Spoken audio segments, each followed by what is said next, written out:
2025년 12월 4일자 이스라엘 투데이 시작합니다. 도대체 하마스라는 족속들은 왜 이러는지 모르겠습니다. 얼마 전에 하마스가 가자 지구에 남은 마지막 이스라엘 인질 2명의 유해라고 해서 이스라엘 쪽으로 넘겼는데, 유해를 넘겨받은 이스라엘 측이 유전자 분석을 해본 결과 마지막 인질 2명과 모두 일치하지 않는다고 밝혔습니다.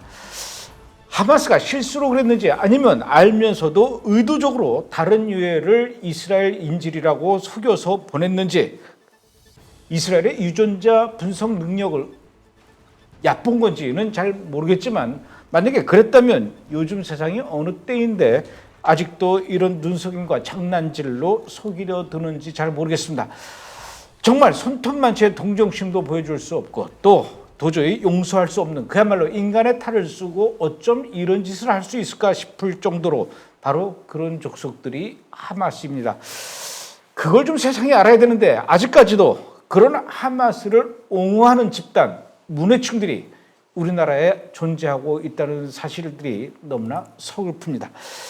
지난 한 주간 동안 이스라엘에서 어떤 일들이 있었는지 또 자세한 이야기 이유진 PD가 전해줍니다. 어서 오십시오. 반갑습니다. 예. 자, 오늘도 먼저 가자지구 상황부터 살펴봐야 될 것 같아요. 이스라엘 군 IDF가 가자지구 남쪽 라파 국경 쪽에 터널을 파괴하면서 하마스 대원 수십 명을 사살했다고 하는데, 지금도 계속 하마스 터널을 파괴하고 있는가 봐요? 네, 맞습니다. 이제 IDF는 가자 남부 라파에서 지금도 지속적으로 터널 정리 작전을 이어가고 있습니다. 우선 토요일 밤에는 터널 밖으로 나오던 하마스 대원 4명을 사살했고요. 그리고 일요일 밤에는 IDF가 발표한 내용에 따르면 지난 40일 동안 이어진 이 집중 작전 결과 수십 명의 테러리스트들을 제거했다, 이렇게 밝혔습니다. 이번 작전은 단순히 테러리스트만 겨냥한 것이 아니라 라파 일대 지상과 지하 테러 인프라 전체를 해체하는 데 초점을 맞췄다라고 하는데요. 네, IDF는 이 기간 동안 수십 개의 터널 갱도는 물론이고 벙커와 무기 은닉 시설 같은 이런 테러 인프라까지 함께 파괴했다고 설명했습니다. 네, 또한 지난주에는 약 20명의 하마스 대원들이 터널에서 탈출을 시도했는데요. 그중 일부는 항복해서 이스라엘로 압송돼 조사를 받고 있습니다. 아울러 채널 14가 보도한 바에 따르면 이번 작전 과정에서 라파 지역의 하마스 대대장과 부대장 그리고 경호원까지 사살된 것으로 확인됐다고 전했습니다. 그리고 지난 월요일이에요. 엊그저께 월요일에는 서안지구 유대 사마리아의 헤브론 지역에서 팔레스타인 청년이 일부러 이스라엘 군인 차량과 충돌해서 이스라엘 군인 한 명이 아주 크게 다치는 사고가 있었어요. 네, 이번에 이 헤브론에서 있었던 사건은 최근 서안 지구에서 이어지고 있는 이 긴장 상황을 보여주는 대표적인 사례인데요. 지난 월요일 저녁에 팔레스타인 청년 한 명이 의도적으로 이스라엘 군 차량에 돌진을 했고요. 그 충돌로 이스라엘 군인 한 명이 부상을 입었습니다. 이 해당 차량은 군인들이 총격을 가하고 있는 동안 도주를 했고, 그리고 이스라엘 군은 이 해당 지역에 도로 봉쇄를 하고 그리고 대대적인 수색을 벌여서 결국 도주 차량을 잡았는데요. 그런데 그 용의자가 체포하는 과정에서 또다시 도주를 하려고 시도를 하자 그 자리에서 사살했다, 이렇게 밝혔습니다. 이 범인은 17세의 모하나드 알 주가야르로 확인이 됐습니다. 이 기사에 따르면 최근 서안지구에서는 이러한 테러 사건들이 이어지고 있어서 전반적인 지역 긴장도가 높아진 상태라고 전합니다. 요즘 서안지구에서 계속 이런 사건이 일어나고 있어요. 그 다음 날 화요일 날 아침에는 팔레스타인 청년이 이스라엘 군인을 향해서 또 칼을 휘두르는 사건이 있었습니다. 네, 맞습니다. 이 이스라엘 군에 따르면 그날 아침 라말라 북쪽에 있는 아테렛 인근에서 의심스러운 인물이 포착이 됐고, 그래서 군이 현장으로 출동해서 신원 조회를 진행하던 그런 상황이었습니다. 군인들이 해당 남성을 멈춰 세우고 검문을 하던 중에 그 남성이 갑자기 칼을 꺼내서 그 군인 2명을 찔렀고요. 그 군인 2명은 부상을 입고 바로 병원으로 옮겨졌다고 하는데요.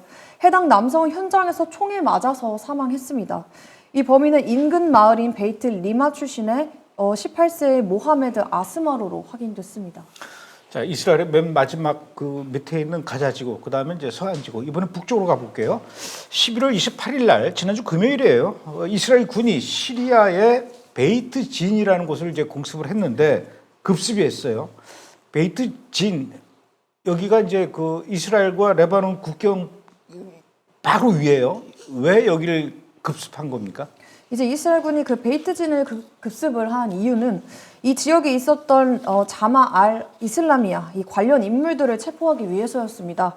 이 자마 알 이슬라미아는 무슬림 영재단의 레바논 지부인데요. 최근에는 이란과 헤즈볼라와 더 가까워진 것으로 알려졌습니다.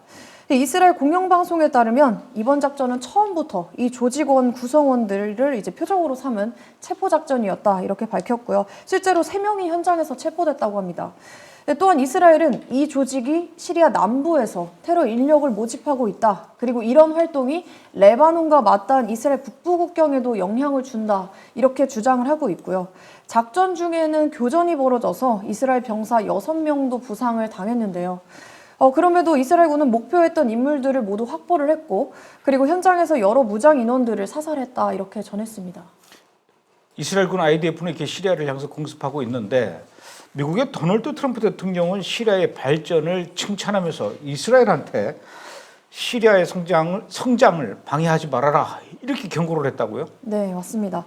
최근 트럼프 대통령이 자신의 SNS를 통해서 시리아를 긍정적으로 평가하는 글을 올렸습니다. 그러면서 이스라엘에 대해 시리아의 성장을 방해해서는 안 된다. 이러한 경고 메시지를 남긴 건데요. 또 이스라엘이 다마스쿠스와 진실된 이런 소통 채널을 유지하는 것이 중요하다. 이렇게 강조를 하면서 시리아가 안전과 번영을 향해 나아가는 이 흐름을 이스라엘이 막아서는 안 된다. 이렇게 밝혔습니다. 심지어 시리아 대통령 알샤라를 칭찬하면서 이번 상황을 중동 평화를 위한 역사적 기회라고까지 이제 표현을 했는데요.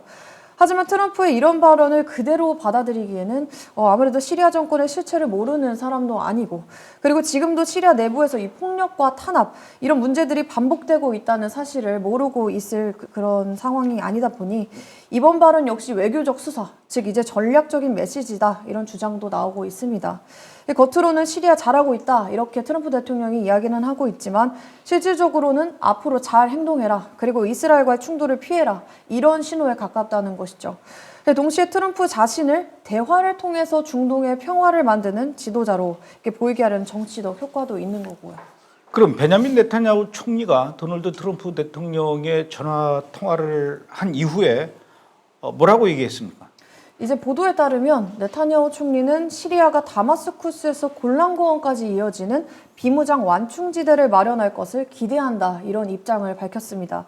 그러면서 시리아가 이런 원칙들에 대해서 선의와 이해를 보여준다면 양국이 합의에 도달하는 것도 가능할 것이다 이렇게 전했는데요. 하지만 동시에 이스라엘은 어떤 경우에도 우리의 원칙을 고수할 것이라고 이제 선을 그었습니다. 다시 말해서 협상의 문은 열어두지만 이스라엘 안전을 최우선으로 하는 그 기존의 입장은 변하지 않을 것이다라는 점을 강조하는 것이죠. 요즘 미국과 시리아 분위기 좋아요. 이런 분위기는 지난주에도 계속 이어졌는데 11월 30일 날 미국 중부사령부 그리고 시리아의 군이 합동으로 시리아 남부에 있는 ISIS의 무기 저장 시설을 함께 공습하면서 파괴했어요. 어떤 무기들이 있었던 것이길래 이렇게 파괴한 겁니까?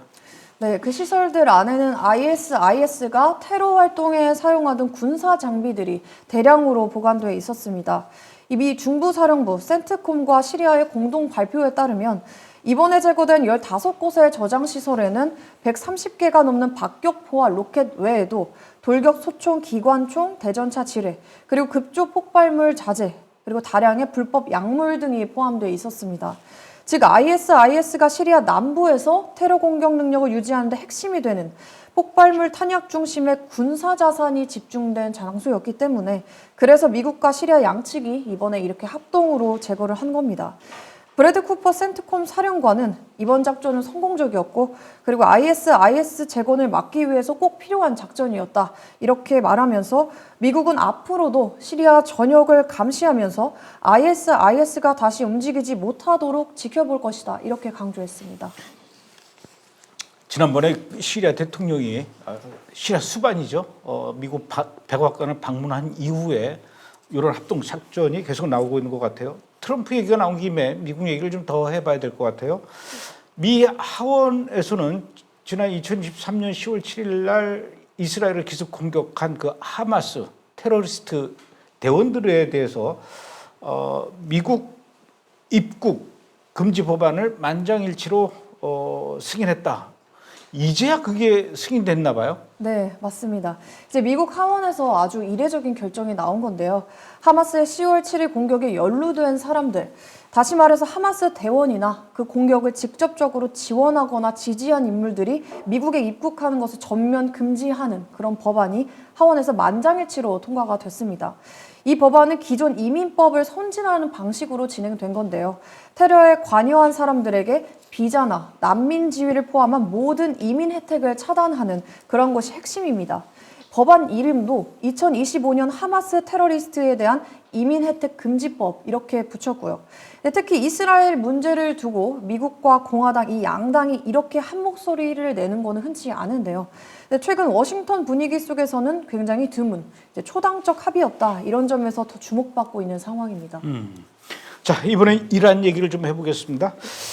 이란의 수도 테헤란의 그 대기 오염이 요즘 굉장히 심각한 수준인 것 같아요. 얼마나 심각하길래 그렇습니까? 이제 지금 테헤란을 포함한 이란 전역의 도시들이 심각한 환경 위기 수준의 대기 오염을 겪고 있는데요. 외부 환경 전문가들뿐만 아니라 이제 이란의 정부 자체도 테헤란의 이 대기질 지수가 이미 건강에 해로운 수준을 넘었고, 그리고 심지어 일부 지역은 위험한 수준까지 악화됐다 이렇게 공식 발표했습니다. 오염이 얼마나 심각하냐면요. 지난주 정부가 시민들에게 가능하면 집안에 머물라 이렇게 권고할 정도였고요. 그리고 최근 열흘간에는 이란에서 21만 명 이상이 심장과 이제 호흡기 문제로 응급 치료를 받고 있다 이렇게 보도를 했습니다. 실제로 공항에서도 문제가 생겼는데요. 대기 중에 미세먼지와 스모그가 너무 짙어서 파일럿이 활주로를 제대로 볼 수 없을 정도로 그 정도로 이제 되다 보니까 착륙 자체가 어려웠다. 이러한 영상 또한 공개가 됐습니다. 일상적인 생활 자체를 위협하는 수준의 이러한 대기 오염이 이란 전역을 덮고 있는 현재 그런 상황이라고 합니다. 알겠습니다. 다음, 벌써 끝났네요. 이번 주는 짧아요. 네, 맞습니다. 바빴나 봐요. 예, 시차가 아직 적응이 안 됐나. 잘 됐습니다. 잠시 후 2부에서 조현영 기자와 함께 더 자세히 알아보겠습니다. 잠시 후에 뵙겠습니다. God promised the land from the river of Egypt to the great river, the Euphrates. So God will give back all the land. And God promised him the land of Israel as an eternal inheritance in Shechem. And so this was the first covenantal altar that Abraham built. And then God took him to Bethel. And Jacob went back and purchased the land in Shechem, but also in Bethel, they also purchased the land in Bethel. And this was the second covenantal altar that Abraham built. Then he built another one in Hebron, which God promised as an inheritance to Caleb. And that's the place of the patriarchs. And that's the third covenantal altar that Abraham built. The fourth one that he built was in Jerusalem, where Abraham offered up Isaac, and where Yeshua was offered up. This is an eternal covenant that God made with Abraham in these locations. Israel possesses the land forever. It's their possession. They're to be the stewards over the land that God owns. He gave it to them as an eternal inheritance. And so we see all the warfare going on today is because the Muslims, they don't accept the covenant that God made with the Jewish people.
예, 12월 19일, 20일 이틀 동안 브래드 TV가 아주 오랜만에 준비하는 명품 컨퍼런스가 있죠.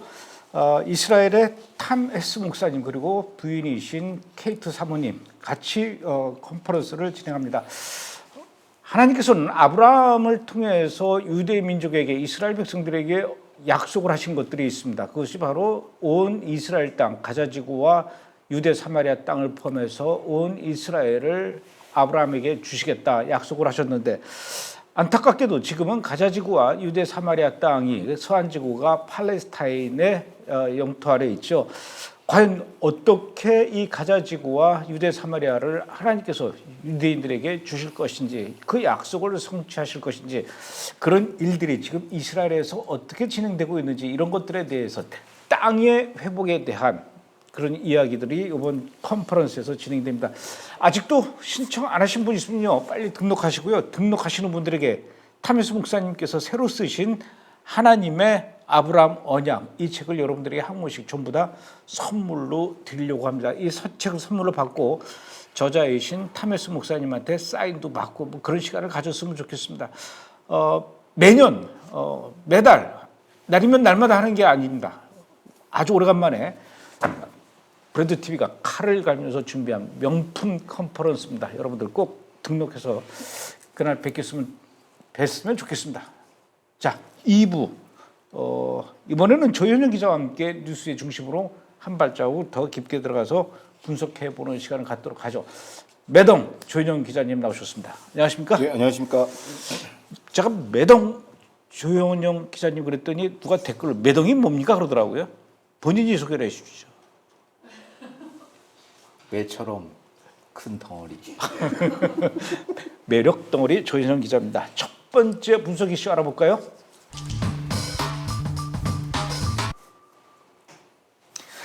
최근에 아주 놀랍고 흥미로운 뉴스가 있어요. 이스라엘이 미국과 20년 군사 원조 협정 MOU를 논의 중에 있다. 20년이에요. 원래 이스라엘하고 미국은 오바마 행정부 시절부터 10년짜리 MOU를 계속 맺어왔습니다. 그래서 지금까지 30여 년 동안 이렇게 했는데 이제 와서 이제는 10년이 아니라 20년으로 늘려야 된다. 왜 하필 이 시점에서 그런 얘기가 나오고 있는 겁니까? 그러니까 이제 2028년이 이제 그 10년 MOU가 만기예요. 그러면 이제 1, 2년 전부터 이제 협상을 이제 개시해야 되는데 문제는 요번에 특이사항이 됐던 게 뭐냐면 보통 10년 단위인데 요번에는 2배로 늘려서 20년이라고 했던 게 이제 뉴스가 나왔고 그러니까 미국의 악시오스 보도에 따르면 이스라엘이 먼저 협상 제안을 했다라는 거, 협상 개시를 했다라는 것이고 반 이스라엘 마가 여론을 의식해서 아메리카 퍼스트 조항을 집어넣은 대신에 20년을 하겠다. 그러니까 20년으로 늘린 이유는 뭐냐면 트럼프 이후도 지금은 트럼프랑 이스라엘이랑 관계가 좋으니까 트럼프 이후도 대비하는 이스라엘의 포석이라고 악시오스는 보도를 했습니다. 이제 이번에 2028년에 그 또 MOU를 맺게 되면은 매년 10년씩 해서 이번이 이제 네 번째가 된단 말입니다. 그렇게 되면은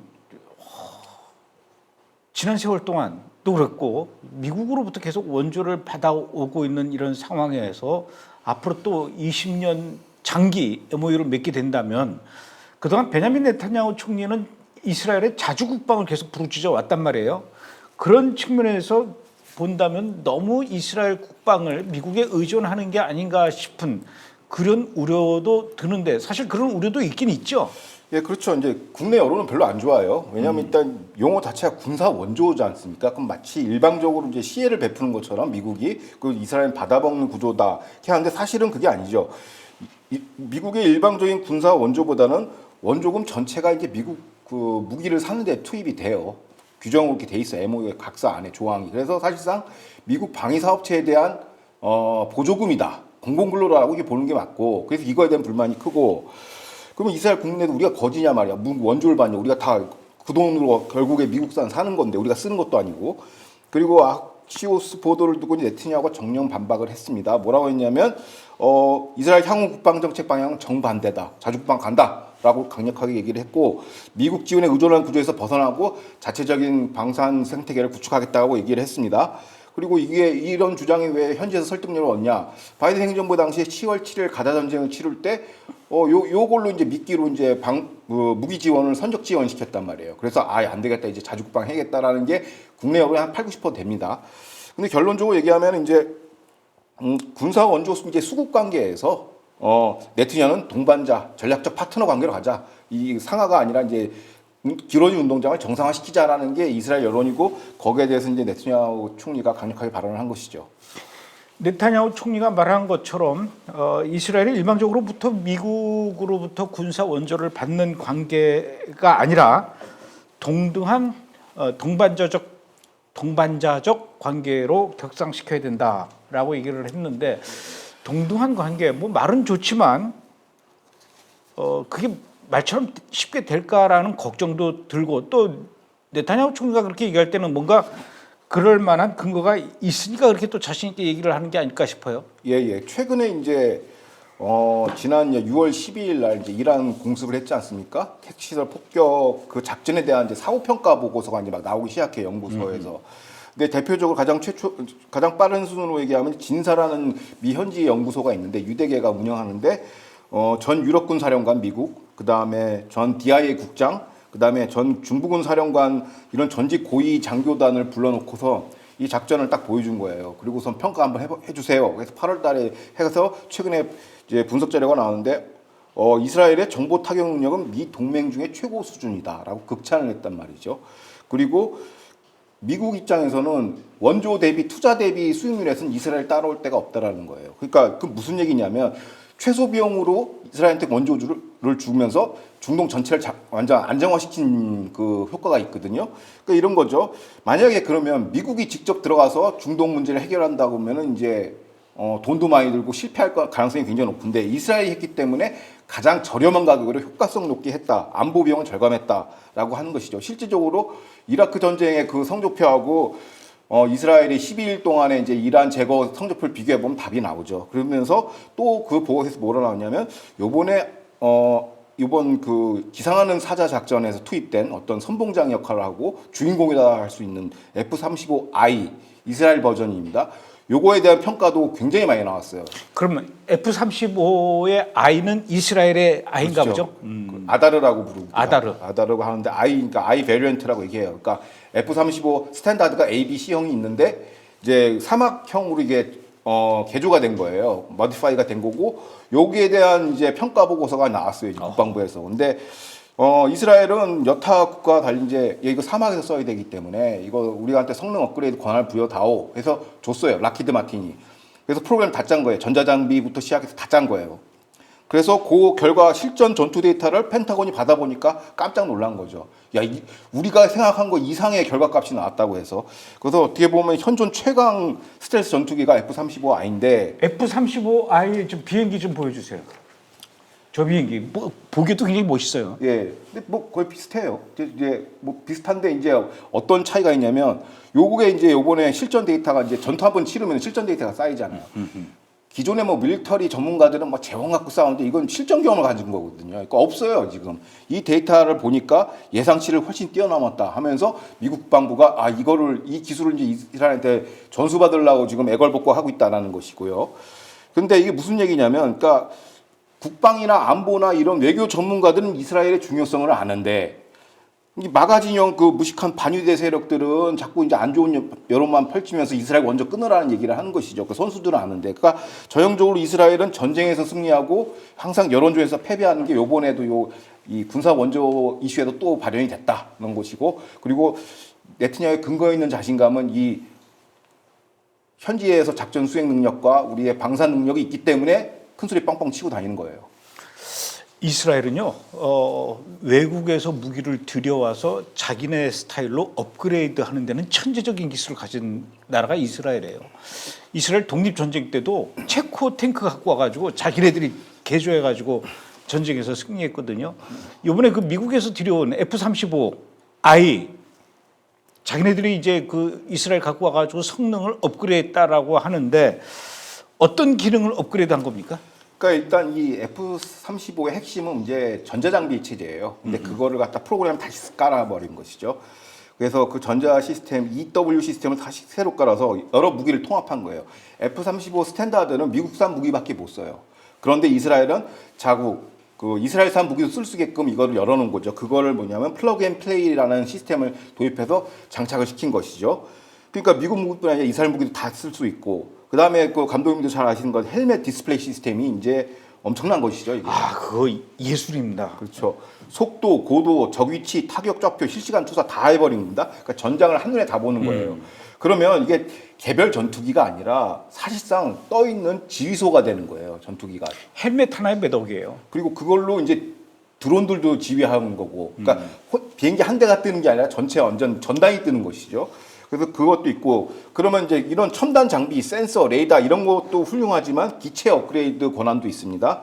그러니까 스텔스 기능이 저하 없는 보조 탱크를 장착했고요, 항속거리를 증가시켰고요, 무급 이후 임무 행동 반경이 늘어났다는 겁니다. 자, 이게 보조 탱크가 왜 중요하냐면 이란하고 이스라엘 작전 반경이 1,600km입니다. 그러면 이스라엘은 공중구비를 해야 되는데 이스라엘 공중구비 비행기가 굉장히 노후화됐어요. 이걸 안 쓰고 저도 이걸 어떻게 공중구비를 했나 해서 미국이 도와줬나라고 생각을 했는데 보니까 단독으로 간 겁니다. F-35가 보조 탱크 달고 2,000km 이상을 지금 휘젓고 다닌 거예요. 그러니까 공중구비 없이 했다는 거는 이거 자체가 처음이라는 거거든요.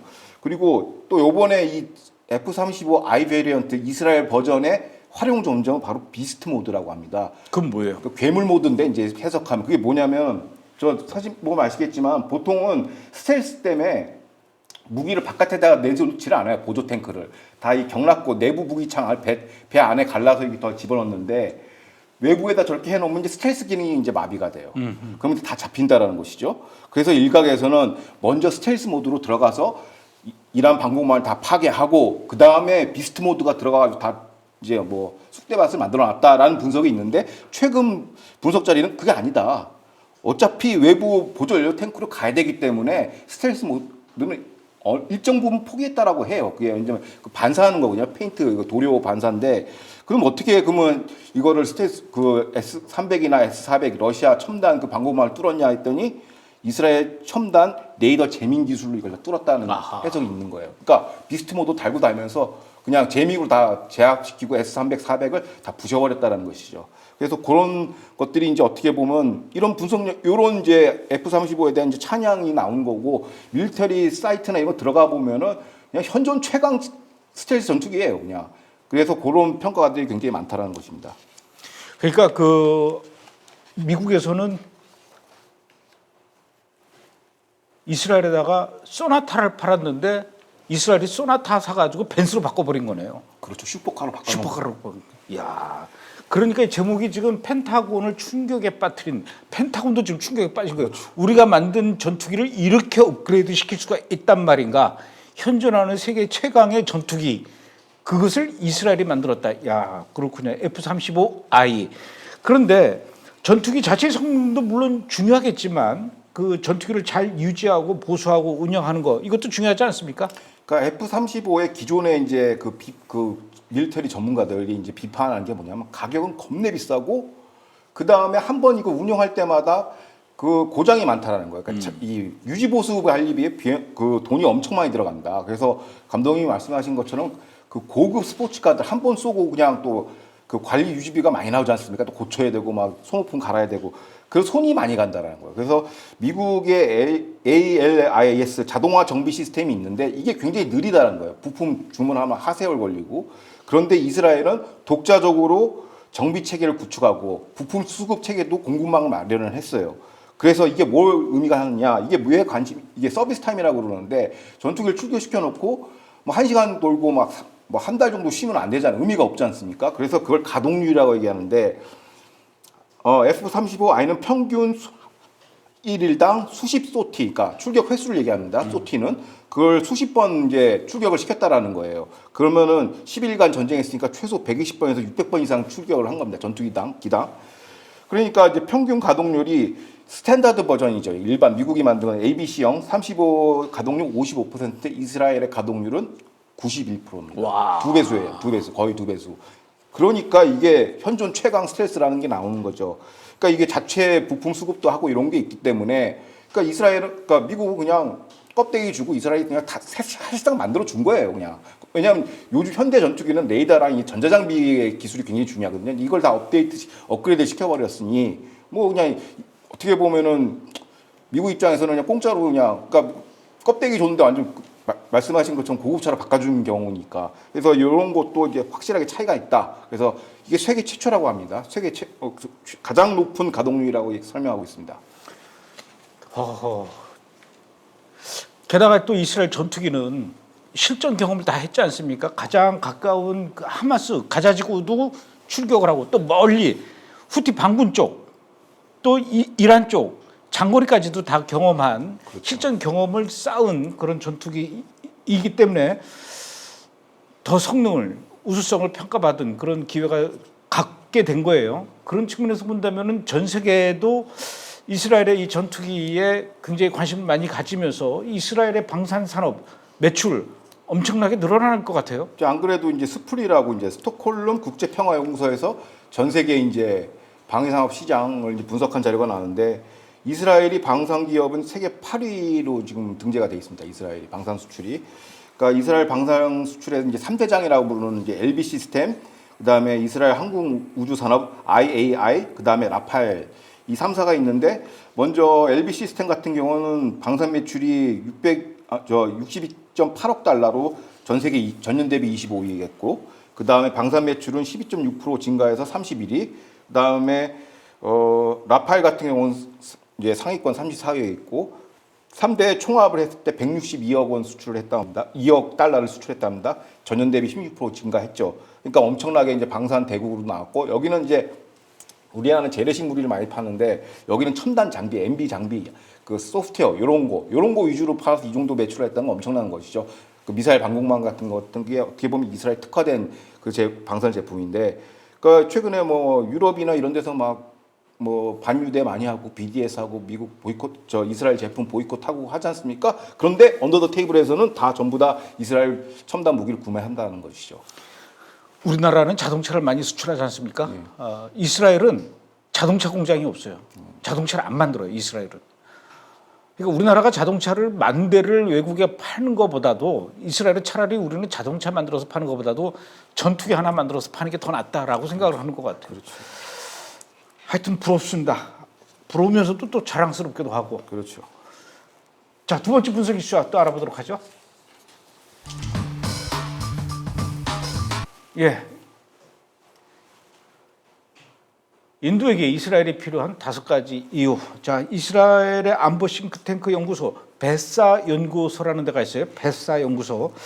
이 연구소에서 앞으로 이스라엘은 인도양 태평양 전선에도 적극 가담해야 된다라는 정책 제안서를 발표를 했는데, 사실 그동안 이스라엘은 가자지구나 레바논, 시리아 그리고 이란 이렇게 이 주변 국가의 이 관계에서 안보에 굉장히 중점을 두고 있었는데, 이제는 앞으로는 거길 벗어나서 인도양 태평양까지도 안보 영역으로 전선을 넓혀야 된다, 이런 얘기를 하는 겁니다. 왜 그래야 된다는 거죠? 그러니까 지금 이제 미중 대립이 격화되고 있지 않습니까? 그러다 보니까 인도 태평양 국가들이 지금 눈치 보고 이제 생존을 위한 세판짜기에 들어갔다고 합니다.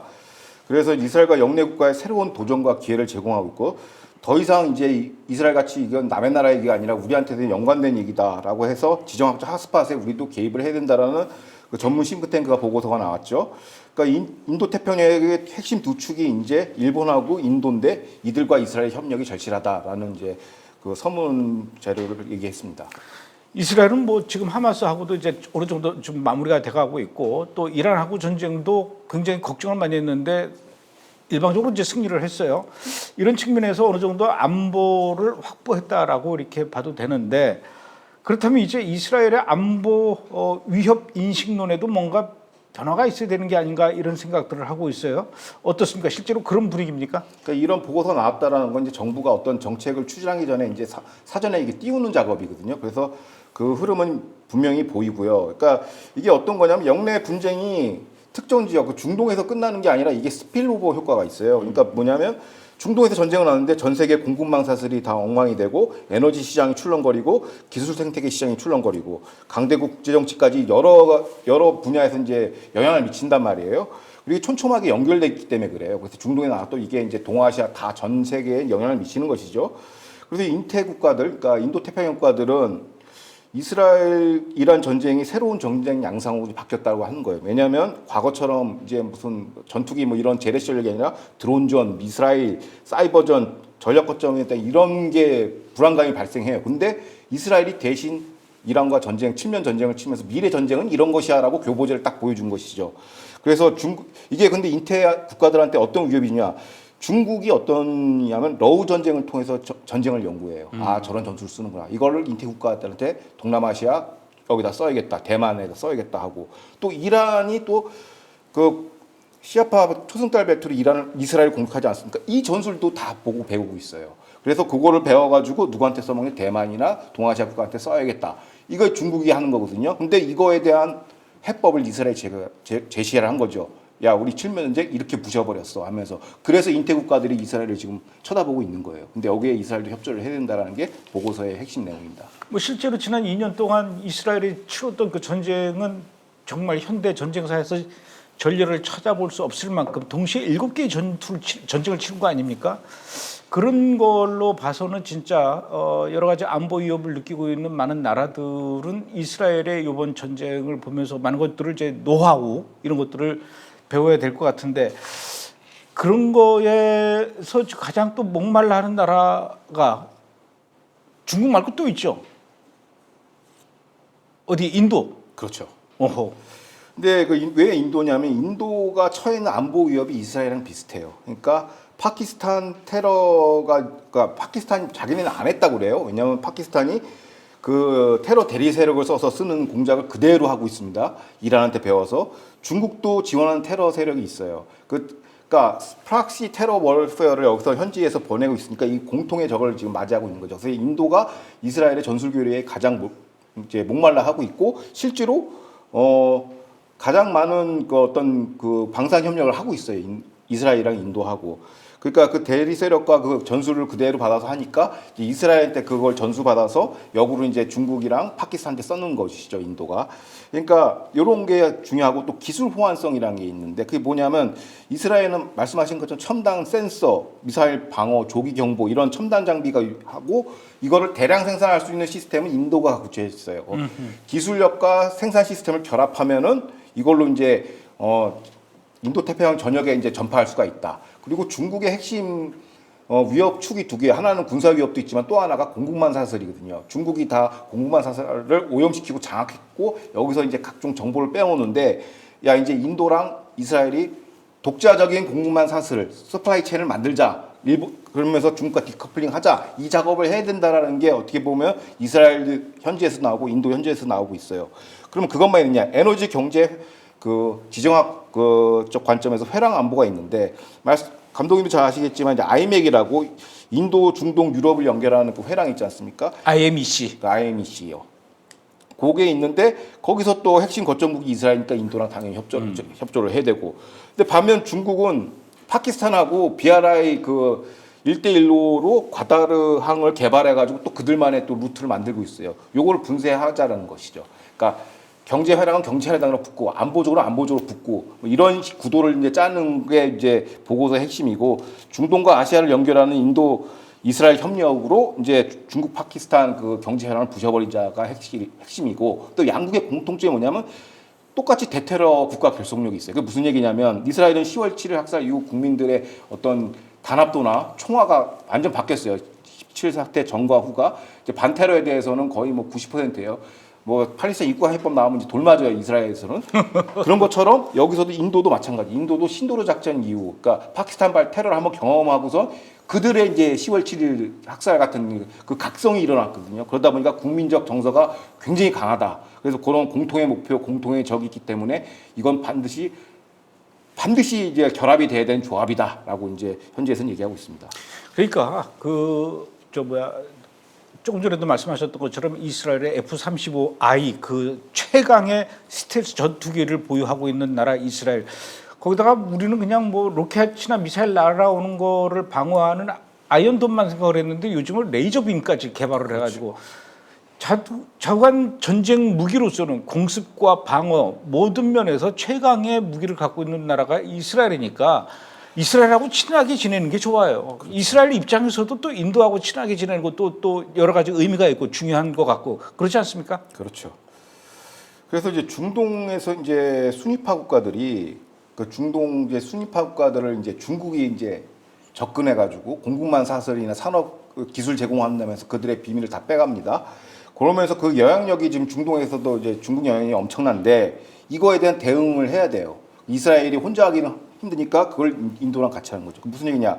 이스라엘은 중동에서 인도와 합세해가지고 중국 영향력을 무너뜨리고 반대로 서아시아에서는 이스라엘이 인도와 합세해서 파키스탄, 중국을 견제하자는 이런 서로 간의 합의가 이루어지고 있는 게 좋다라는 것이고요. 그 다음에 자체적인 공급망, 서플라이 체인을 독자적으로 하자는 거예요. 그래서 어떻게 보면 이스라엘은 인도 태평양 국가들을 접근하기 위해서 1대1로 가는 것보다는 인도 통해서 투사되는 그 이른바 지오폴리티컬 모티플라이어 이런 전략을 써야 된다고 얘기를 하고 있습니다. 그러니까 거점 국가로 이스라엘은 인도를 활용해야 된다라고 얘기하고 있죠.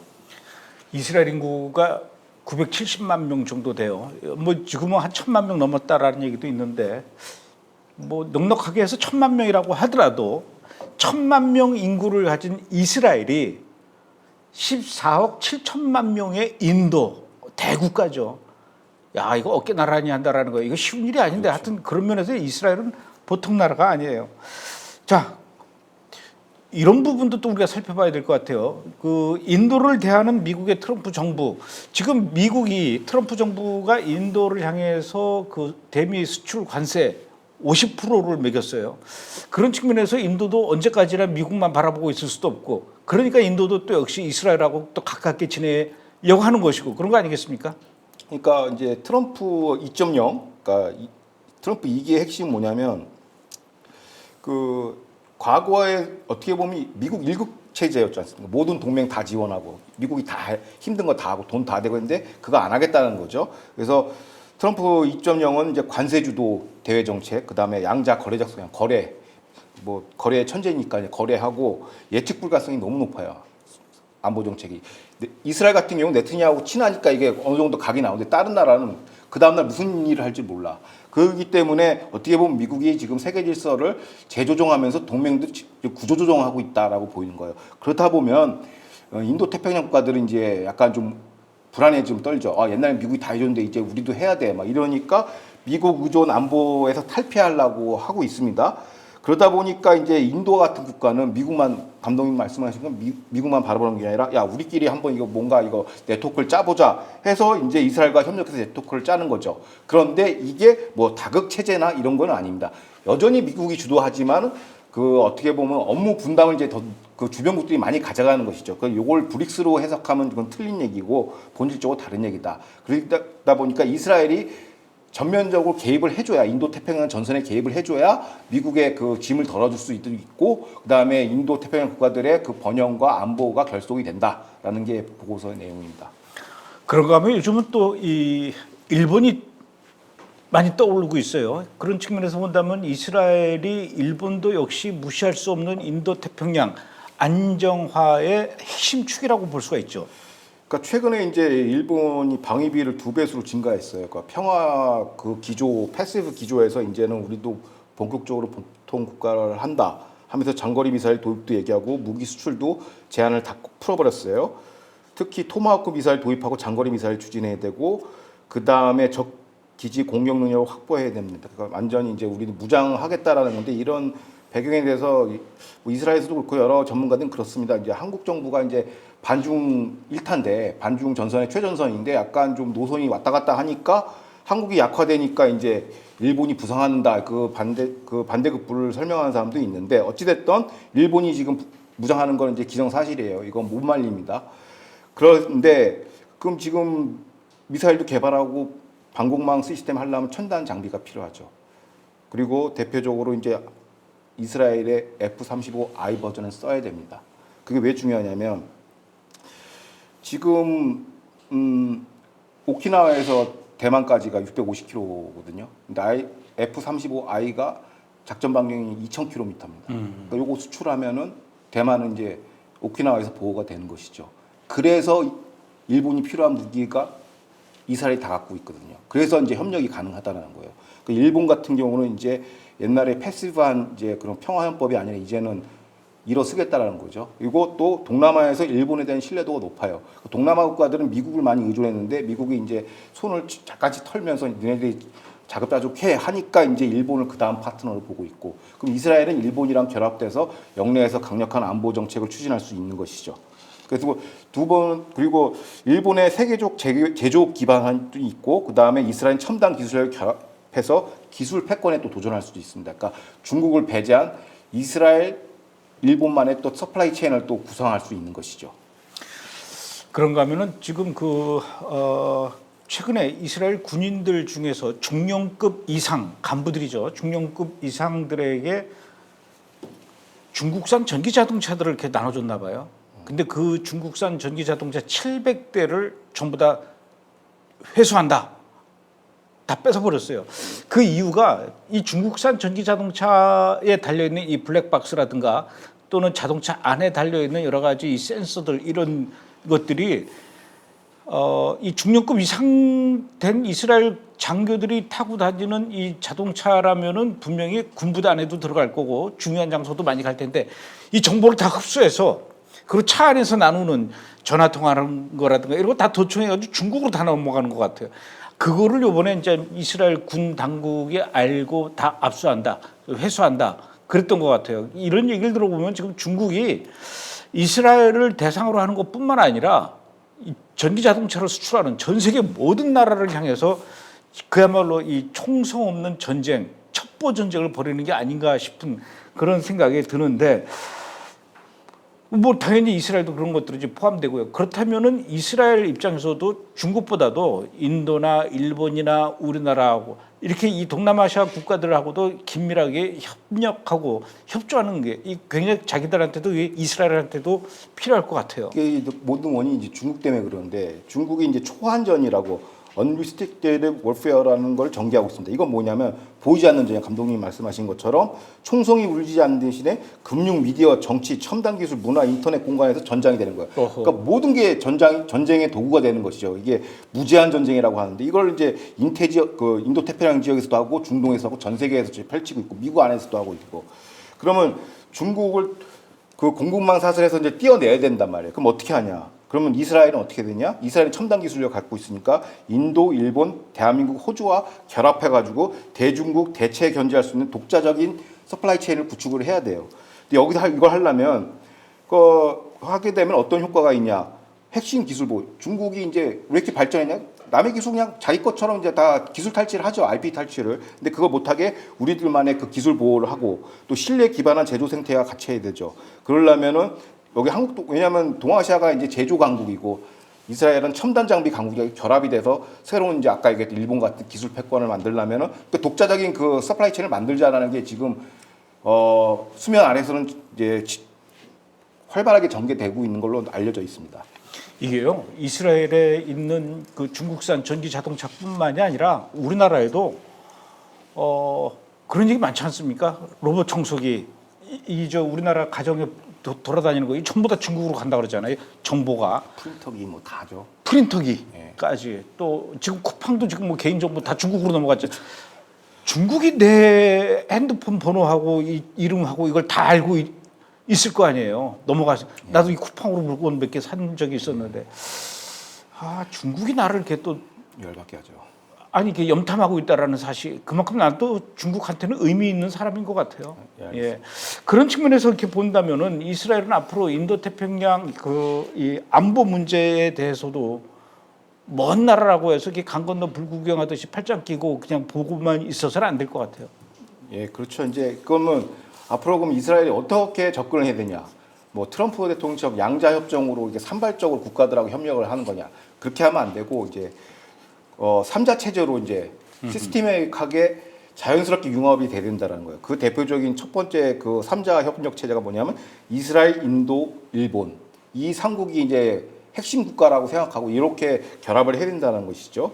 그리고 어떻게 보면 인도하고 일본은 이제 쿼드 시스템 안에 들어가 있고 거기에 이제 이스라엘이 이제 같이 끼면 되는 구조죠. 그러니까 일본의 제조 자본, 인도의 시장 인재, 이스라엘의 사이버 첨단 기술 역량을 결합해서 반중 공급망을 만들고 안보 기술은 이제 미사일 방어 드론 기술을 인도의 역량 강화하고 일본의 기술 생태와 상호 협력해서 그러니까 일본이 필요한 게 첨단 장비, 첨단 미사일이 필요하거든요. 이 센서거든요. 현대전은 이게 각자 움직이는 게 아니라 드론, 미사일, 전투기, 지상군이 그냥 하나의 네트워크로 짜져 있어요. 이거를 제일 잘하려면 사이버 보안을 제일 잘해야 돼. 그게 이스라엘이 1등이고 또 이런 전자장비도 이스라엘이 1등이에요. 같이 결합이 돼야 반중전선이 나오는 것이고 앞서 얘기했지만은 오키나와에서 대만을 보호하려면 F-35I가 필요해요. 그래서 이게 왜 자꾸 보고서에 나오냐면 이게 왜 펜터곤이 이거를 원하냐면 이게 이제 인텔 전략의 핵심이거든요.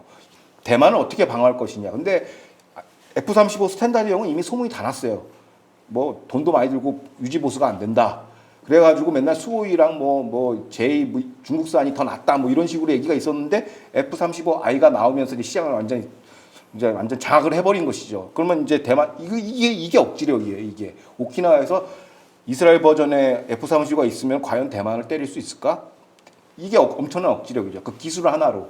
그러니까 그런 류의 이제 서플라이 체인도 그렇지만 안보 체계를 같이 갖추는 게 이제 핵심이라고 생각합니다. F-35I 하나 갖고 싶어요. 그렇죠. 살까요? 아, 갖고 싶어. 아니, 갖는 것보다 한번 태워줬으면 좋겠어요. 1인석이래요. 아, 1인석이래요? 네. 면허를 따야 되겠네. 자, 2020년도에 이스라엘하고 아랍에미레이트하고 아브라함 협정을 맺었어요. 그런데 2022년도에는 아랍에미레이트하고 인도하고 포괄적 경제 동반자 협정을 맺었어요. 그러면 아랍에미레이트하고 인도하고도 역시 굉장히 이 긴밀한 관계인데 이스라엘, 인도, 아랍에미레이트 3국 협력도 가능하겠네요. 그렇죠. 이제 요런 이제 트라이레터럴 이제 그 시스템 안에서 움직여야 된다는 것이죠. 전략적으로 아까 얘기했지 인도, 이스라엘, 일본하고 한 축. 그다음에 여기서는 또 중동에서는 인도, 이스라엘, 아랍에미리트가 또 한 축으로 했죠. 그럼 이스라엘과 뭐 아랍에미리트는 아브라함 협정국이고, 그다음에 인도, UAE도 앞서 얘기했듯이 이제 포괄적 경제 동반자 구조이고 또 미국 주도에 또 이런 게 있어요. I2U2라고 인디아, 이스라엘, 아랍에미리트, US 해가지고 앞자를 따가지고 I2U2라고 하는데 이건 뭐냐? 식량, 에너지, 우주 분야를 협력을 하는 거예요. 그러니까 식량도 어떻게 보면 그 이란 지금 엉망진창에 물 부족도 있지만 식량 부족도 또 하나의 그 지구적 그 어떤 이슈 중에 하나인데 요거 식량까지도 장악을 해버리는 것이죠. 이스라엘이 중심이 돼서. 그러면은 이제 식량 안보는 인도의 농산물과 아랍에미리트의 그 자금력, 이스라엘 기술력 지원이 결합돼 가지고 스마트 파밍도 해서 재생에너지, 디지털 무역 인프라 이를 구축하고 이게 삼각도 시너지 효과가 나요. 인도는 이스라엘 무기를 사서 도입하고 아랍에미리트는 자금 인프라, 물만이 많으니까 자금 되고 이렇게 해서 삼각 안보를 그 중동에서 중동에서 딱 확고하게 해서 누구랑 싸우냐? 중국, 파키스탄을 견제하는 겁니다. 그러니까 여러 이 조합을 짜서 들어가야 된다는 것입니다. 그래서 이렇게 하려면 이게 3자 트라이레터로 3자 들어가서 이 두 축은 지금 당장 해야 된다라고 현지 전문가는 분석하고 있습니다. 어찌됐든 지금 이란은 물 부족, 또 식량 부족, 거기다 심각한 대기 오염까지. 네.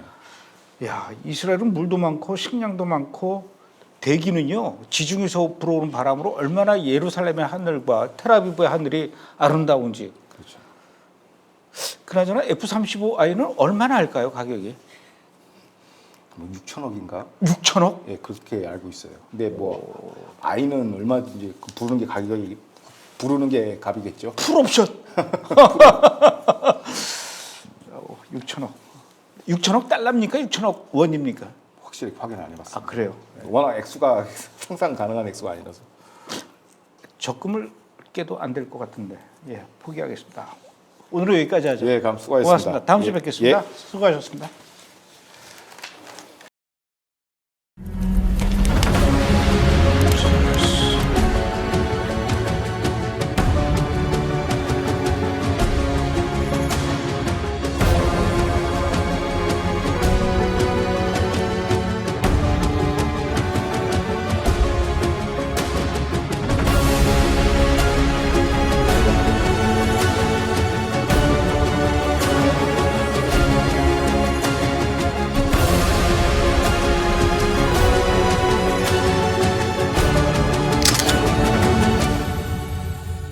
여러분의 시간표에서 하나님의 시간표로 옮겨지는 축복이 여러분 삶 가운데 있기를 예수의 이름으로 축복드립니다.